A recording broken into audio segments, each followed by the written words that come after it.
मयंक यादव जो कुछ दिनों से बहुत ज़्यादा चर्चा में थे। मयंक यादव 155, 157, 158 तक की स्पीड की बॉल डाल रहे थे और एवरेज बॉल जो उस इंसान का था वो 148, 149, अराउंड 150 के आसपास था। 2 मैचेस में 5 या 6 विकेट निकाले, 3 या 4 की इकॉनमी देखी।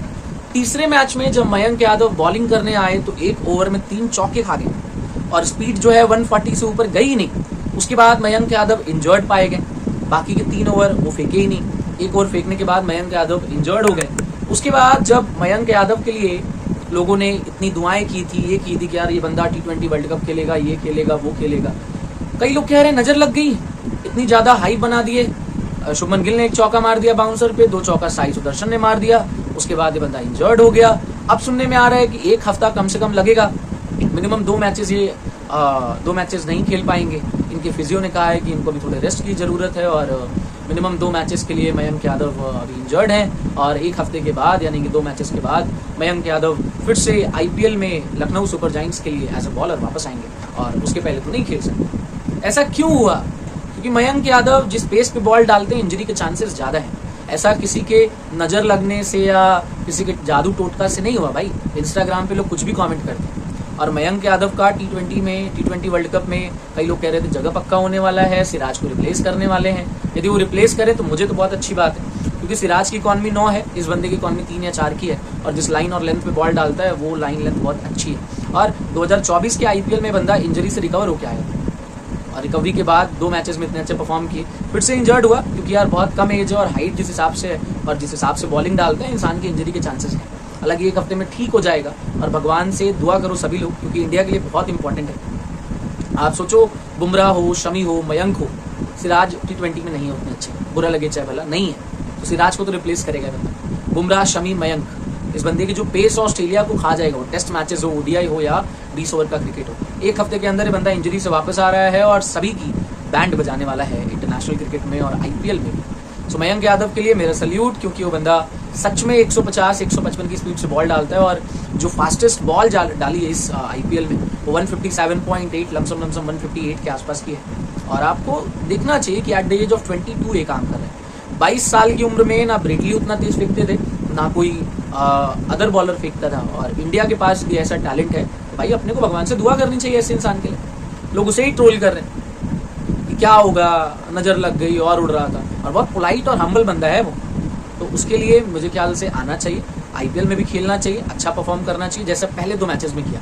लाइन लेंथ पता है उस बंदे को, मानो चाहे मत मानो, और T20 वर्ल्ड कप में भी उसको बुलाना चाहिए, स्क्वाड में रखो, बुलाओ। सो मयंक यादव मुझे लगता है आने वाले 2 मैचेस के बाद तीसरे मैचेस में लखनऊ सुपर जायंट्स के लिए फिर से वापस आने वाले हैं और LSG के लिए अच्छा परफॉर्म करने वाले हैं, मुझे जानने लगा। खैर आप मयंक यादव के ऊपर क्या सोचते हैं मुझे अपनी राय कमेंट बॉक्स में लिख के बताओ। चैनल पे नए हो तो सब्सक्राइब मारो, सब्सक्राइब बटन जो रेड कलर का है उसको दबा दो ताकि मैं आपसे दोबारा मिल सकूँ। तब तक के लिए धन्यवाद। अब मैं आपसे बात करूंगा एक नई खबर के ऊपर। नई खबर ये है कि Andre Russell Kolkata night Riders के बहुत बड़े ऑलराउंडर और कोलकाता नाइट राइडर्स के लिए उन्होंने बहुत कुछ किया। अभी कल के मैच में CSK और RR के बीच में मैच हो रहा था, उसमें आंद्रे रसल ने कानों पे हाथ लगा लिया। मतलब लोग उन्हें गालियां वलियां नहीं दे रहे थे, वो खड़े थे तुम्हारे पॉइंट के पास, MS धोनी आए डीप पॉइंट पे खड़े थे और MS धोनी आए थे बैटिंग करने, ऑफ डीप पॉइंट पे खड़े थे और MS धोनी का जो क्रेज है 125 DLB करके कुछ होता है वॉइस का, 125 करके पूरा वो गया था और पूरा मीटर उसका क्रॉस हो चुका था। लोग इतना चिल्ला रहे थे चेन्नई के चेपॉक स्टेडियम में और आंद्रे रसल भाई ग्राउंड के पास खड़ा था। उस बंदे ने कान पे ऐसे कर लिया कि भाई ये सब चिल्ला के कान बहरा हो जाऊंगा मैं। और बाद में MS धोनी को देख रहा था कि भाई ये कौन है, और MS धोनी के लिए उस बंदे ने ट्वीट भी किया बाद में आंद्रे रसल ने कि MS धोनी से ज़्यादा लविंग क्रिकेटर इस समय वर्ल्ड क्रिकेट में कोई नहीं। सो MS धोनी को लोग इतना प्यार करते हैं, इतना पसंद करते हैं और वो आंद्रे रसल ने अपने आंखों से देखा और कानों से सुना भी। कान पे ऐसे हाथ रख लिया था आंद्रे रसल कि भाई छोड़ दे यार, थोड़ा सा कम कर ले आवाज़ अपनी। इतना तेज सब चिल्ला रहे थे MS धोनी के लिए। वो एक लव एंड अफेक्शन होता है कि एक इंसान ने इंडियन क्रिकेट के लिए इतना कुछ किया और 3 ICC की ट्रॉफी जिताई। सो उस इंसान के लिए दिल से निकलता है, वो भाड़े की भीड़ नहीं थी, वो पैसे दे के बुलाए हुए लोग नहीं थे। MS धोनी के लिए इंक्लूडिंग माई सेल्फ ऑल्सो, यदि मैं ग्राउंड में हूँ तो भाई मैं चिल्लाऊँ उसके लिए कि धोनी आ गया, धोनी धोनी चैंट करूँ मैं और आवाज़ें निकालूँ धोनी के लिए कि MS धोनी आए और सभी के लिए इंस्पिरेशन है। मैंने तो क्रिकेट देखना उन्हीं के लिए चालू किया 2011 में जब हम लोग विश्व कप जीते।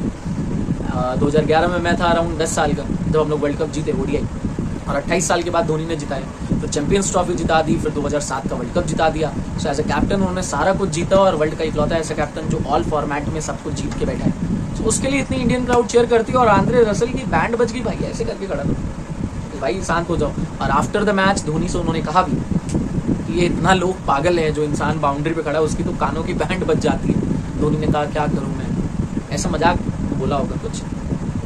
सो मैं क्या कर सकता हूँ, लोग प्यार करते हैं मुझे। सो महेंद्र सिंह धोनी के लिए इतना बनता है। और आंद्रे रसल ने कल धोनी की पावर देखी। हालांकि धोनी के बारे में खुद ही जानते हैं कि धोनी कितने बड़े हस्ती हैं या धोनी कितने बड़े खिलाड़ी रह चुके हैं और हैं, लेकिन कल उन्होंने अपने आंखों से देखा। खैर आप धोनी के इस स्वागत के ऊपर और जो इंडियन क्राउड है जो धोनी के लिए इतना प्यार करती है और कल आंद्रे रसल ने कानों पे ऐसे हाथ रख लिया, उसके ऊपर क्या कहना चाहोगे? मुझे अपनी राय कमेंट बॉक्स में लिख के बताओ।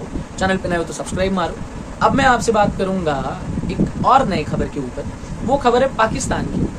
पाकिस्तान 2022 का वर्ल्ड कप हारे, 2023 में गधों की तरह हारे, 2024 में आते आते पाकिस्तान क्रिकेट बोर्ड यानी कि पीसीबी ने, पाकिस्तान चेयरमैन बोर्ड ने या पाकिस्तान क्रिकेट बोर्ड जो भी है, उन्होंने बाबर आजम जो कैप्टन थे 2021 से 2024 3 वर्ल्ड कप 3 एशिया कप हराने के बाद बाबर आजम को कैप्टनसी से रिलीज कर दिया। फिर उन्होंने शाहीन शाह अफरीदी को कैप्टन बनाया।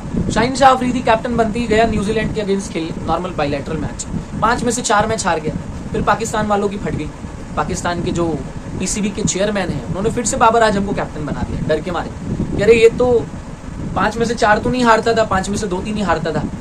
फिर से बाबर आजम को कैप्टन बनाया गया और पाकिस्तान के लोग फिर से रेडी हो गए वर्ल्ड कप हारने के लिए।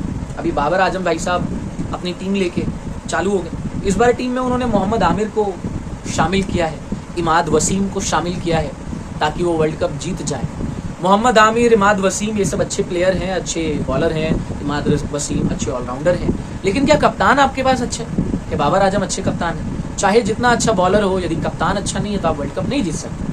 2024 के वर्ल्ड कप में भी पाकिस्तान कुछ नहीं करने वाला, आप लिखवा के ले। और पाकिस्तान हारने के लिए फिर से रेडी, क्योंकि शदाब खान वही है, मोहम्मद नवाज वही है, स्पिनर्स आपके पास है नहीं।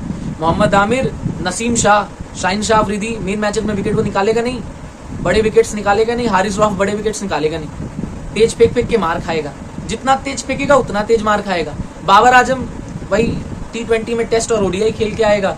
फकर जमान को खिला रहे तुम, ओडीआई का प्लेयर उसको भी खिलाओगे, मतलब तुम वर्ल्ड कप फिर से हारने वाले। खैर आप पाकिस्तान तैयार है 2024 का वर्ल्ड कप हारने के लिए। खैर आप उस पर क्या कहना चाहते हो मुझे अपनी राय कमेंट बॉक्स में लिख के बताओ। और चैनल पे नए हो तो सब्सक्राइब मारो। मिलूंगा किसी नई खबर में, तब तक के लिए धन्यवाद।